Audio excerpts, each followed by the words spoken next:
జై తెలంగాణ. కేసీఆర్ గారి నాయకత్వం. అక్క అందరూ చేతులు పైకి లేపాలి. కేసీఆర్ గారి నాయకత్వం, హరీష్ గారి నాయకత్వం. ఈనాటి జమ్మిగుడ్డలో ఏర్పాటు చేసిన ఈ సమావేశానికి వచ్చిన పెద్దలు, రాష్ట్ర ఆర్థిక శాఖ మంత్రులు హరీష్ గారికి, అదేవిధంగా సంక్షేమ శాఖ మంత్రులు ఈశ్వరన్న గారికి, చంద్రన్న గారికి, వేదిక మీద ప్రతి ఒక్కరికి కూడా ధన్యవాదాలు.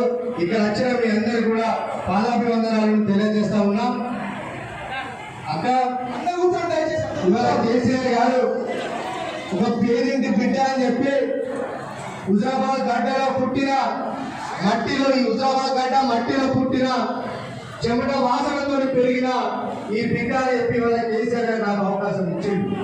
పేదల కోసం, రైతుల కోసం, రైతు కుటుంబానికి వచ్చిన నాయకుడు, విద్యార్థి నాయకుడు అని చెప్పి నాకు అవకాశం ఇచ్చారు. రేపు రాబోయే ఎన్నికల్లో కూడా మీరు నాకు అవకాశం ఇచ్చి ఓటేస్తే మీరు రేపు మీకు సేవ చేసుకుంటా అని చెప్పి ఈ సందర్భంగా మీకు గుర్తు చేస్తూ ఉన్నా. ఇవాళ మనందరికీ మన ఇళ్ళలో చదువుకున్న పిల్లలు ఉన్నారు. ఒక విషయం మనం ఆలోచన చేయాలి.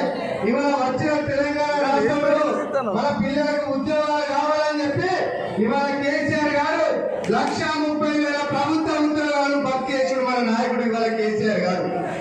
ఒక్క ప్రభుత్వ ఉద్యోగాలు భర్తీ చేస్తేనే మన పిల్లలు బాగుపడాలని చెప్పి ఇవాళ ప్రైవేట్ లో కూడా పెద్ద పెద్ద కంపెనీలు తీసుకొచ్చి ఇవాళ హైదరాబాద్ లో పిల్లలందరికీ ఇవాళ ఉద్యోగాలు రావాలని చెప్పి మన కేసీఆర్ గారు తప్పన